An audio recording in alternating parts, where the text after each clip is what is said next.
Welcome to Shedding Light on Child Life, a podcast associated with childlifewithanisha.org by Anisha Reza. You can find content here presented through the lens of a person of color, career changer, from medicine to child life, exploring the intersection of diversity, student experiences, and psychosocial health and advocacy for children. Not that you need to know this, but this is my fourth or fifth take trying to start this, so I'm just going to do it. So bear with me as I have a learning curve with the speed of talking and delivery because I have no script with me. I'm just going to let it roll. So I think it's important with this launching that, one of kind of my villain origin story, except I don't see myself as a villain. I see myself as a passionate person who uses those experiences and stories to try to make things a little less painful for anyone who stops to listen. So it kind of all started for me in fifth grade at a new school. My school graciously set up new students with a summer buddy so that you didn't start out with absolutely zero friends and knowing literally no one, obviously. But unfortunately, on my first day, my summer buddy wasn't there. So I am nervous, and I grew up being a very painfully shy kid. I really didn't have many friends, and I don't know, it's tough being an immigrant kid. So it was my first day at school. We had the morning classes or whatever, and it's lunchtime. So I get my tray of food, and I notice some girls from class sitting at the table nearest to me, so I figured I could sit with them. So I found an empty seat and I put my tray down on the table, and before I could sit down, about eight girls, stood up simultaneously, grabbed their trays, and moved over to the next table, leaving me there alone. So it felt like a movie, like a classic Mean Girls movie, and I just sat down trying not to cry. It was literally the first moment in my life where I realized I was not going to be accepted for just being Anisha, but that I was kind of the only, not kind of, I was the only non-white student that I could see in the whole cafeteria. So yes, we had some diversity, like hand-picked diversity in about a class of 70 to 80. I went to a private school. But once I really looked around, I was one of the very, very few in the whole middle school, so 5th to 8th grade. So in that moment, it was pure rejection, not knowing how to handle it, tears welling up in my eyes, and three girls came and sat with me, and we ended up being best friends through middle school, and I'm still in touch with one of them to this day. So all of that to say, it's context for a lot of the struggles I've had becoming an adult, and all of my struggles now as a recovering people pleaser, perfectionist, and I work so hard to try to get approval and all of that stuff that I talk to my therapist about. That stuff started at that moment. And so to rope in why diversity, equity, inclusion, and accessibility is such an important topic to me is that my parents didn't really have the vocabulary or ability, in perhaps partly because of the immigrant mindset, partly the generational trauma, partly it's just hard to know what to say to your kid who's getting bullied for not being white. I think this is why it's important to address these topics as adults, because adults are the caregivers. You're the ones who are going to raise children and be their teachers, their they're adults in their lives, the people that they regularly interact with. That's why it's so important that we as adults who are hopefully functioning members of society who protect children and work with them and teach them and see them in the grocery store, whatever that is. We have to equip ourselves first to be able to better support children who have different backgrounds than we might have. So, looking back and processing continuously in my adult life, I don't think my parents had the language in terms of emotion language and kind of the psychosocial background that I have now to help me through that. And I didn't have the school counselors or anyone really in my school to talk about just straight up bullying, let alone racially motivated bullying. And this rejection at the lunch table was in about August of 2001, and September 11th, 2001 was shortly after.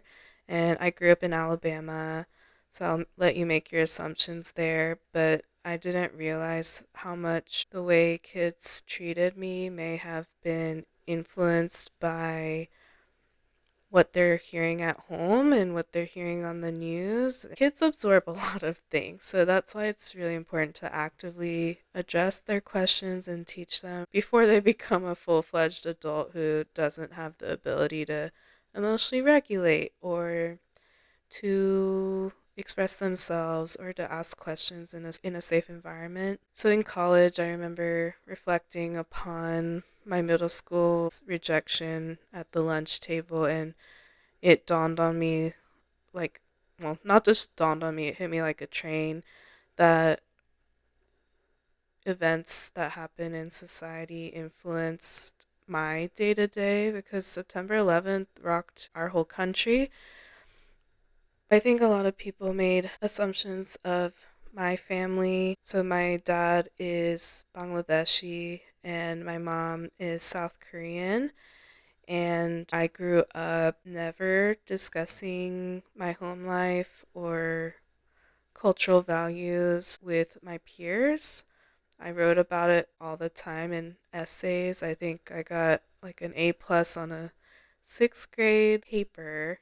I haven't thought about this in years, but I wrote a descriptive essay about seeing my grandmother on my dad's side praying on a prayer rug and described like the beauty of the threads and things like that. And even then in 5th grade, I knew that my story was important, but I didn't have the adult encouragement or validation or teaching to help me develop that. And so flash forward to now where I'm a certified child life specialist. If you don't know what child life is, the the summary is that child life specialists support children and families in stressful situations with a psychosocial lens.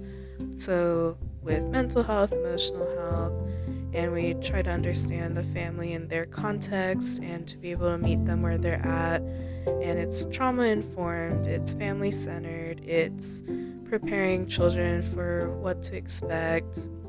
We're trained in grief and bereavement, and it's a really special and important work that I feel really thankful that I have found now. But one of the weaknesses of this field is its diversity, and according to stats that I've seen since I've entered the field, it's somewhere between 94 to 97% white female. I will be super honest because you're going to get a lot of honesty here on this podcast and in my posts on my website. I'm not sure if I would have fully committed to this career if I had known that before I applied to a graduate program and kind of got into that first class. It was a online program, so I remember it very clearly. I joined the class and I was like, "Oh my gosh, I'm the only one again." And that was a real thought. That was what, 2, 3 years ago, and I hadn't felt that alone since probably middle school. Like, it just felt like I flashed right back. That's a tough pill to swallow. And since then, it's tough. I'm not going to lie to you. And that's part of why, even though I certified in the March 2024 exam. So I'm very fresh in the field, but I don't feel fresh as a professional because I've really been through quite a lot in my time as a student and personally as well, being a person of color. So you can probably see one of my overused headshots somewhere, but for context, I'm not super dark, but I'm tan, so I have brown skin, and it's just something that you can't hide. You can't hide that identity. You can't hide how you appear. And those of you who believe that you don't see color, we will probably have to dissect that. And to be relevant right now, Wicked has is absolutely destroying the box office. So, are you really gonna say you can't see that Alphaba has green skin? No, like you see that, but if you notice in the film, if you saw it, Bowen's character says, "I don't see color." That's really problematic because, okay, I get your intention behind that, but you're also denying everything about my lived experience if you try to say you don't see color, especially if we're not acquaintances at all. Like, I have gotten comments from strangers, and we'll also get into that, like how to know when is an appropriate time to ask curious questions and who are those right people. Because someone you just met in the grocery store or wherever you might be out and about, that's not the time or place. It's people that you get to know. And that's something I've always said. You do not need to ask me my background. Once we talk for a bit, I'm going to naturally reveal where my parents are from and that I'm very proud of it. This is also one of my like running jokes that I've never met anyone else with my mix except my brother. So I'm really, really proud of my background because it's unique. It's who I am. It defines a lot of my personal values. I have influence from a collectivist society, which really emphasizes family values and honoring and respecting your elders. And there's just things that have been instilled in me because of that background. And growing up in the Southeast with that context of just kind of being the only one for a long time, and even if some other South Asian kid or black kid joined our class, it really did not ever feel safe. And I never knew really who I was. I was always trying to just survive it. So, flash forward to high school, these girls who I had attended school with for years now. My senior year, I remember walking up to the locker hall and overhearing one of my classmates say, "Who would ever name their kid Anisha? What kind of name is that?" And it was like a dagger because culturally, for me, Southerners really like double names. So it's not first, middle, it's a double name. And I did not ever know that was a thing. I never bashed it though, because that's a cultural thing for people in the South. And that's where I found myself. And so I accepted it as something that is common in their culture. We weren't like best friends or anything, but hearing that at 17, 18 years old from someone you've gone to school with since fifth grade, I mean, these kind of things are examples of what I carry with me, and I try to guard myself, but I'm just like anyone else who wants to be accepted and understood and seen. Now, flash forward to college, I went to Boston area for school.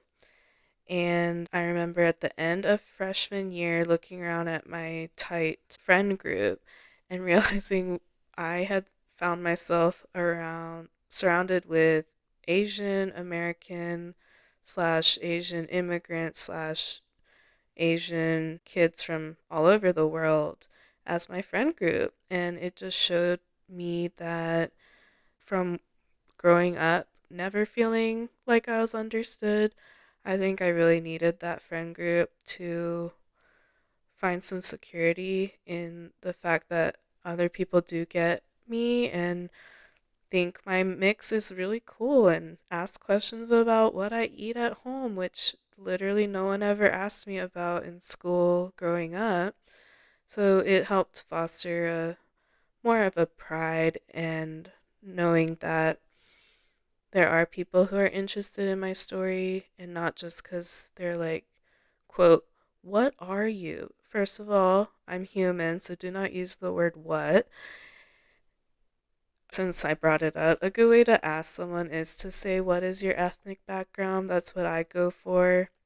When you say, where are you from? There's a million comedic videos out there about why that's problematic. One of my favorite moments of this, I'm laughing because it is funny, but it's literally the worst interaction I've ever had with this topic.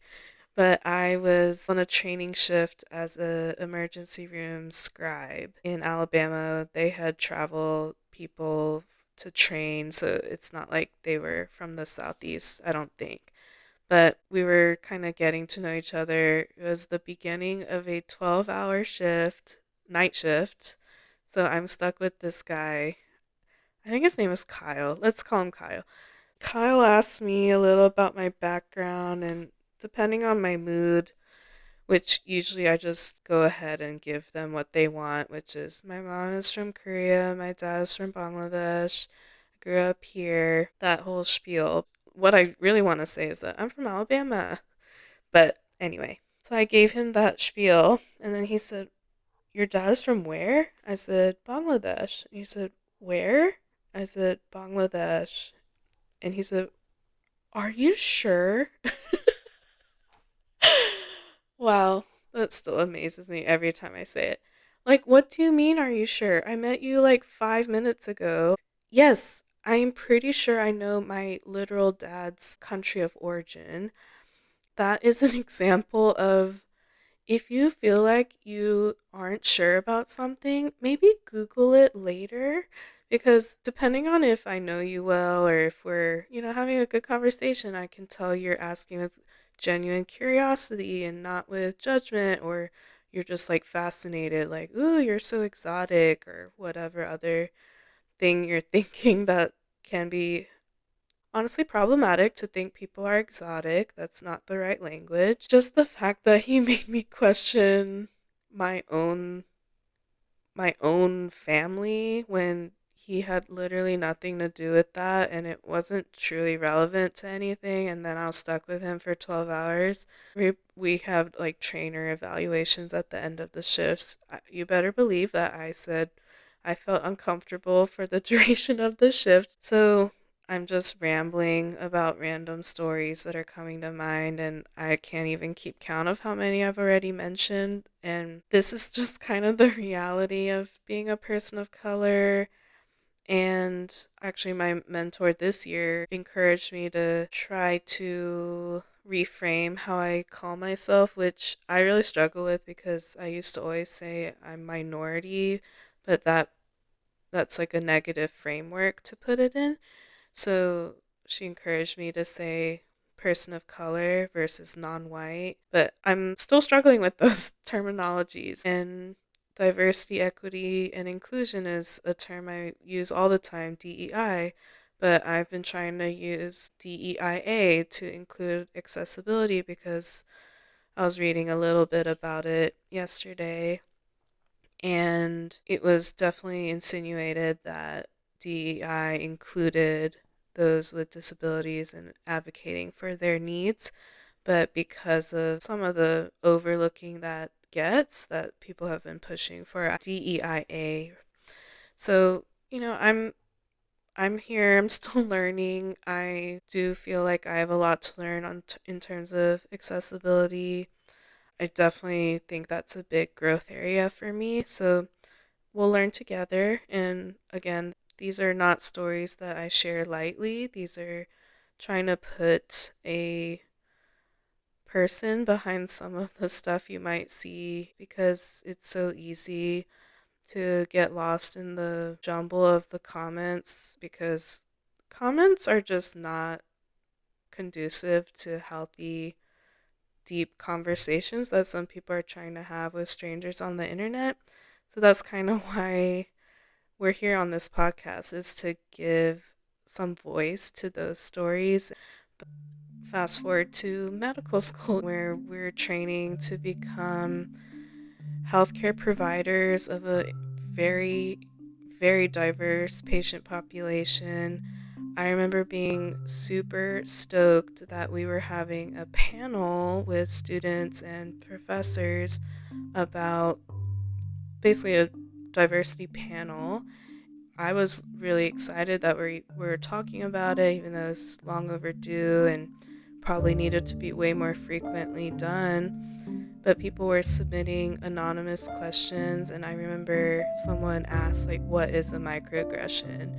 And we are in the most, I mean, getting into medical school, you're like top 1% of the country, and they're asking what is a microaggression, and we're like in the deep south, and they're asking their black classmate who has dreads, what is a microaggression? I mean, I won't sugarcoat it. I was appalled that we didn't even know what that term was at that level of education. So, what is a microaggression? Doing some basic Googling on that is a great place to start.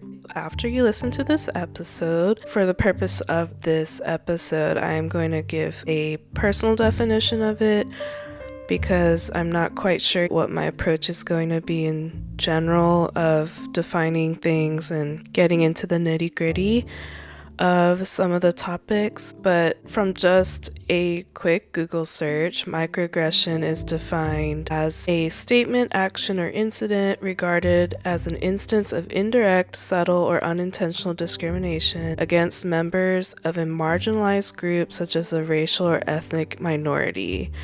So, an example of microaggression is pretty much every single story I've told in this episode. One is just saying, I don't see color, or there's only one race, the human race, or asking someone about their hair and without their permission touching it or commenting on it.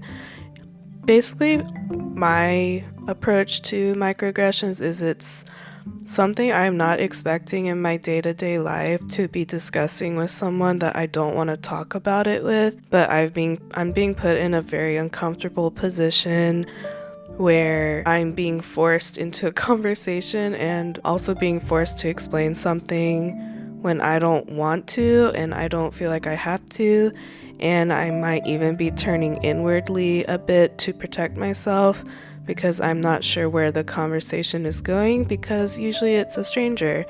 And it can also be microaggressions from people who you have put your guard down and they say something that because you thought they were a safe person, they suddenly, out of the blue, make a comment about your skin color or your culture. That's a very basic approach to it.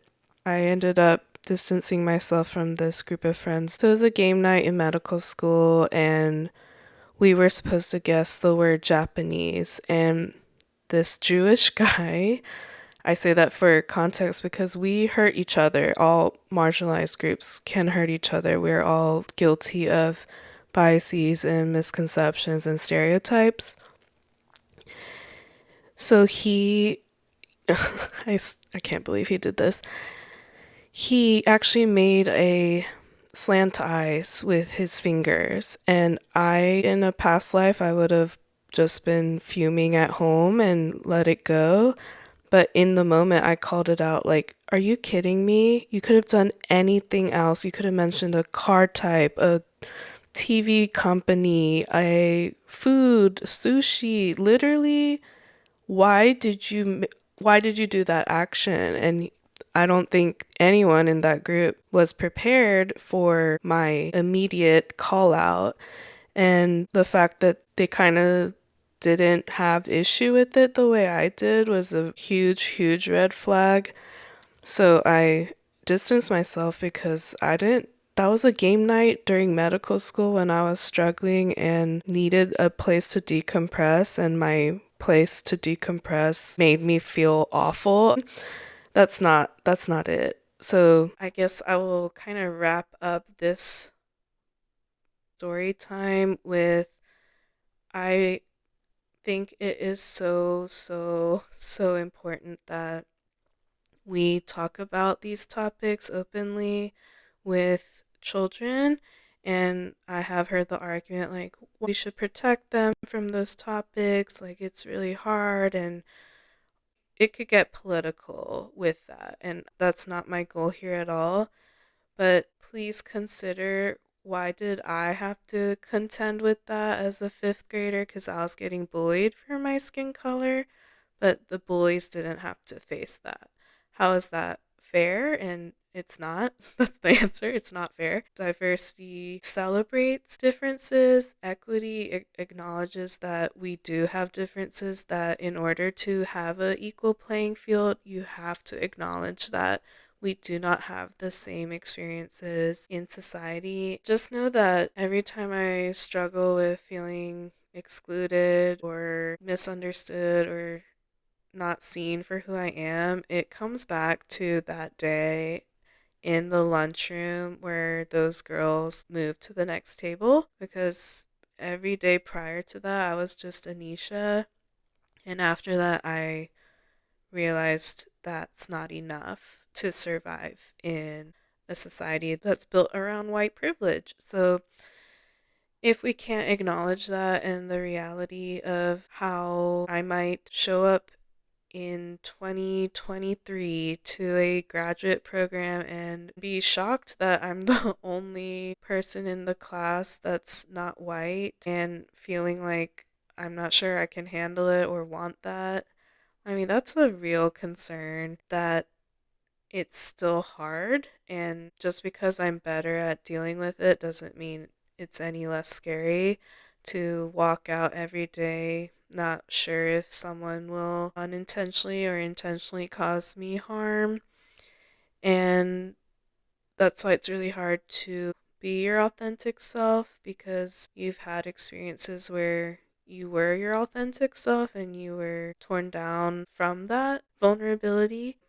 I hope that you can hear me on why it's important to talk about these things, and hopefully something comes through to you as I continue to share stories and put a spin on it for professional growth of why making someone feel a little safer in a classroom or in any setting, but for child life specialists, often in community settings or in hospital settings, it's just so powerful to think of how I would have had an easier time if someone who looked like me helped me realize that it gets better.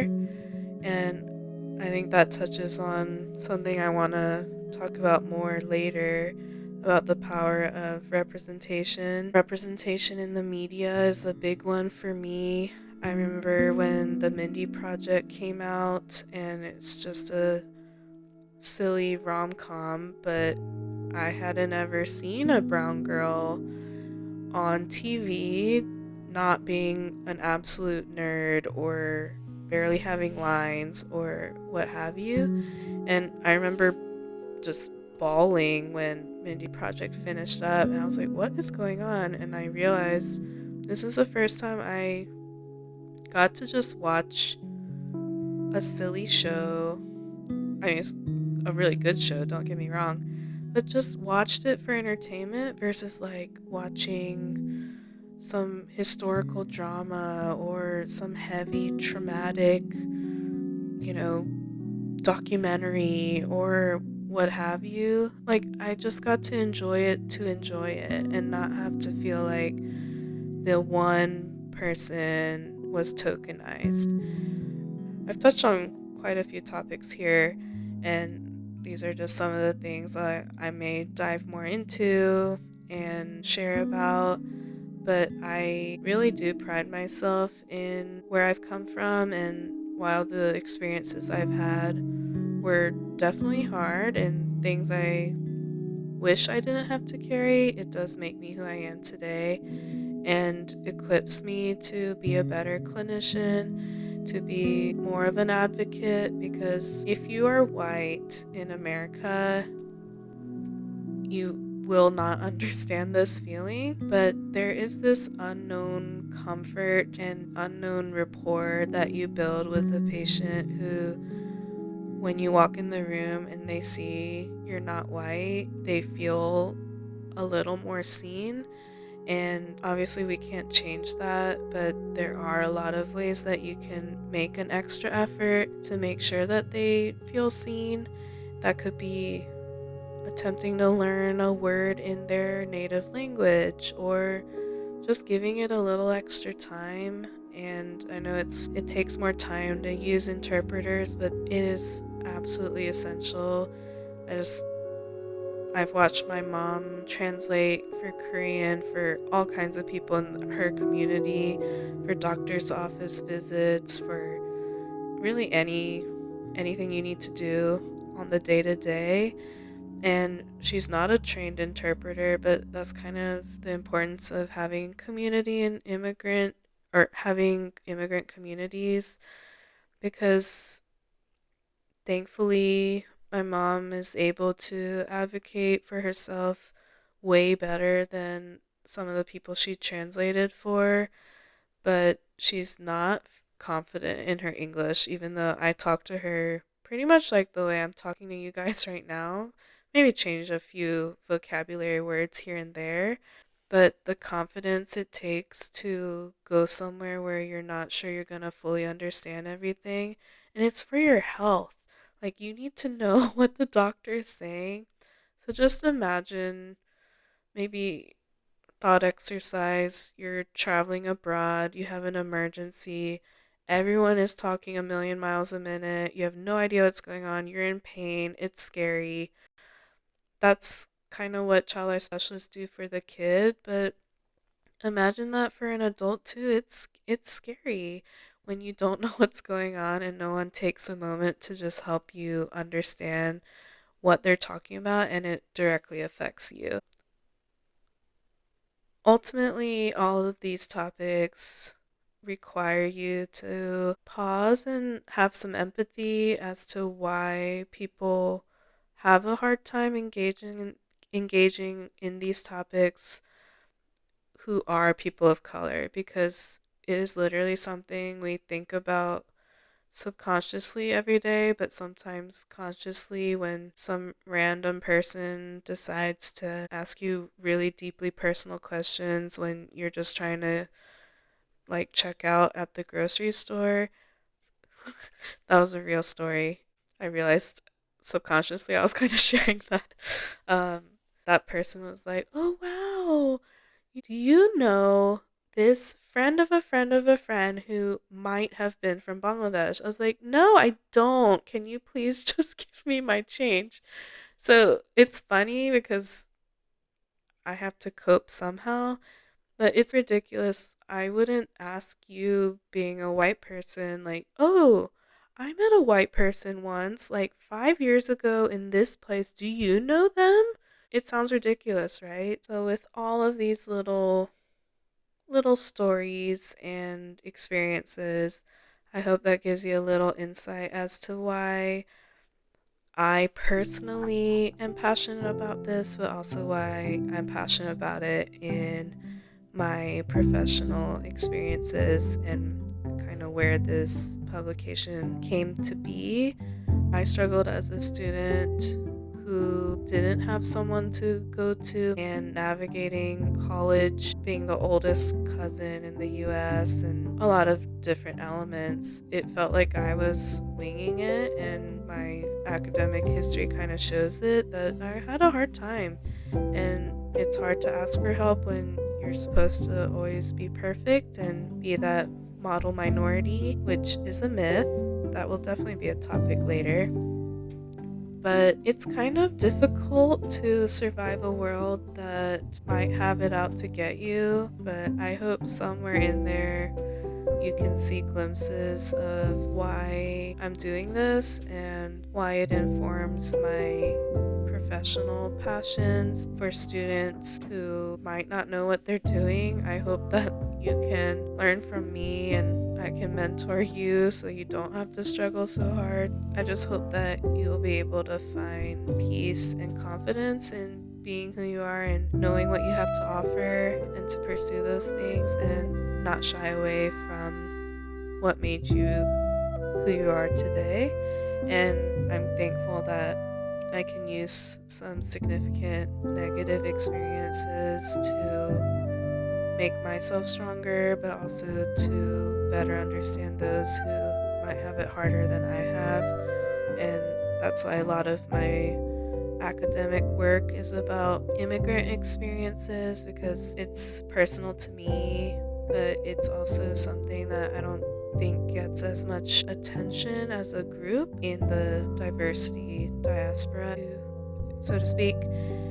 So I'm excited to share some of those things I've learned from scholarly work, but also apply it to some of the experiences I've had growing up in an immigrant household. I'm not sure how to wrap this up here, but I hope that you can kind of get a taste or glimpse of my approach to these topics here, and we'll figure it out together of ways that are more helpful to illustrate some of the points I might make. But I'm glad you're here listening, and please contact me if you have any ideas or questions or topics that you would like me to discuss.